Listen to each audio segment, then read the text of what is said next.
Study about directional coupler. Already I have given the explanation about the directional coupler for what we are using the directional coupler. Now we have to go for their S matrix derivation. Okay, as I told already, for high frequencies, everything, every voltage, current, power, everything can be calculated by their scattering parameters only. Okay, scattering parameters I told already, conventional that Z parameter, Y parameter, and ABCD parameter.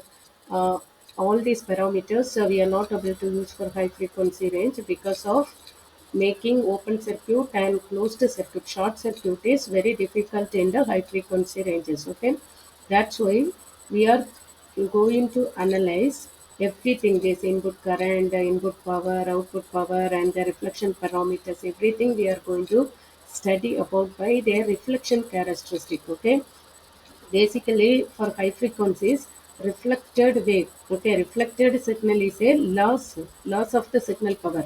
If any signal reflection we are getting from the load towards the source, it reduces the input signal, but at the same time we have to make it as an advantage from the reflected voltage only.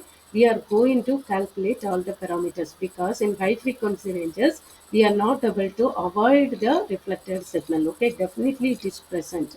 If any practical network, it is present. That's why we are not able to avoid this. We can tell if any impedance, the load impedance should be matched. If it is matched with the characteristic impedance, we can avoid. But practically, some amount of reflected signal should be there. By using this, we can analyze our circuit. That is S parameter analysis we can make. So, like the same way, we are going to study about the S matrix and matrix analysis of the directional coupler. This directional coupler is a four-port device. Already I have started this. Okay. So now we have to go for a four-port device. So 4 cross 4 matrix representation we have to consider. See, here in the diagram already I told that, see, before going for making the symmetry property, making the advantages of the properties inside, we have to make some decision for the S parameters because see here, I told already the power, some part of the power is traveled towards the auxiliary branch only, not to the port P4. Okay, actually 440 device because I told already. See, this is all the components made up of the rectangular waveguide. So this port is unavoidable. Okay, fourth port is not avoidable, so that it is present, but it is terminated. Okay.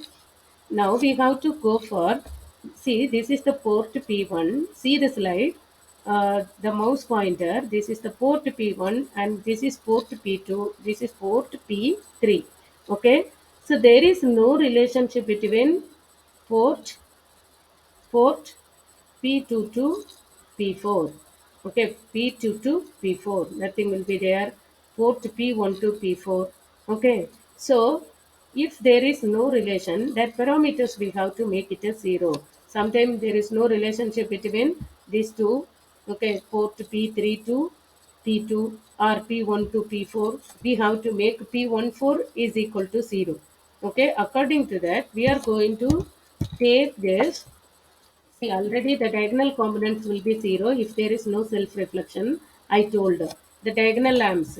Sometime take the same diagram. See if the diagonal lamps are perfectly matched. This auxiliary branch is perfectly matched here. We can tell S33 is equal to 0. This sum is perfectly matched here. We can take S22 is equal to 0. So the self-reflection already it's 0. So the diagonal elements first we have to take it as 0. Since port P1 and port P3 are isolated from each other, okay? 1 and 3, there is no relationship between 1 and 3. That's why till now I told no. If there is no relationship between the terminated port to other port, we have to make it a 0. That's why we are considering port S13 is equal to 0.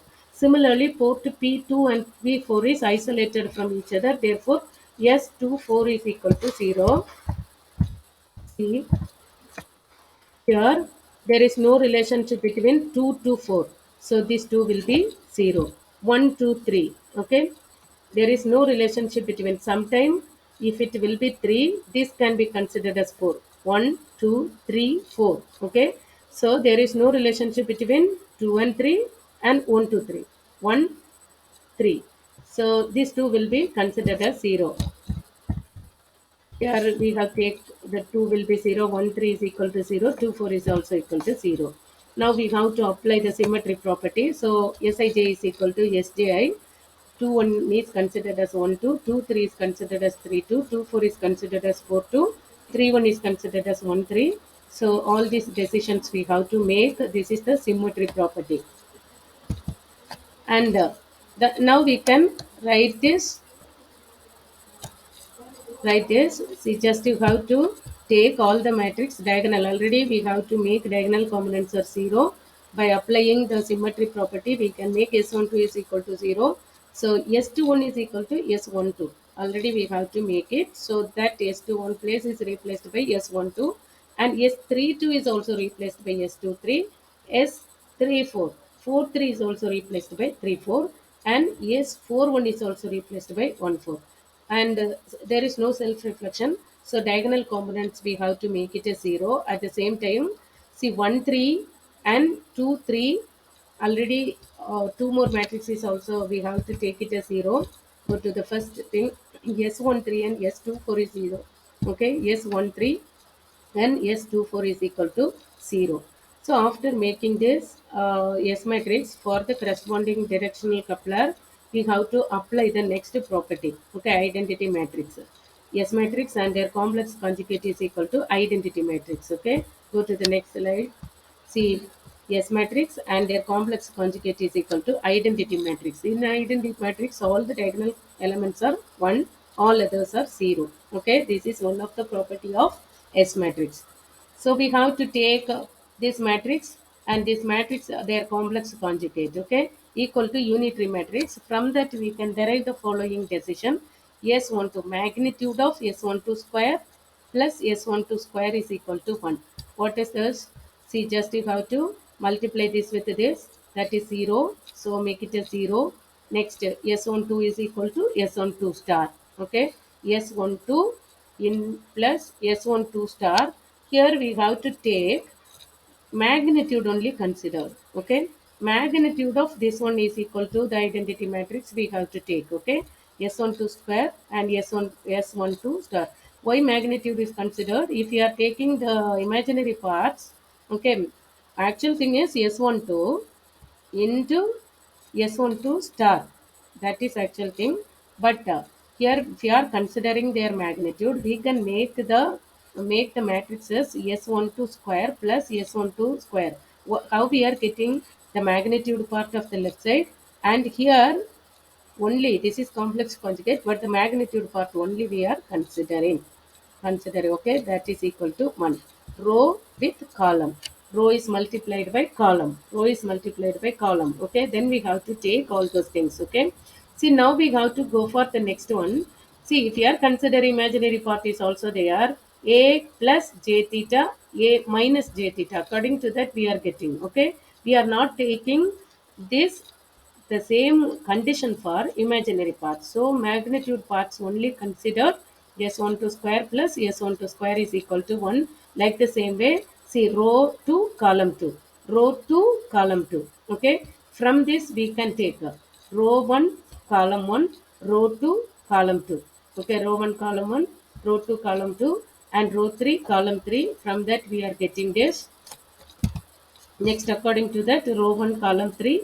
So from that we can, after multiplying everything from the previous matrix, from this we are getting S14 is equal to S23. Okay. See, from the previous thing, previous matrices, we can make the decision S14 is equal to S23, S12 is equal to S34. Okay. Now we have to take S12 is equal to S34 is equal to P, and S34 star is equal to also P, because their magnitude part, if you are considering, these two will be equal.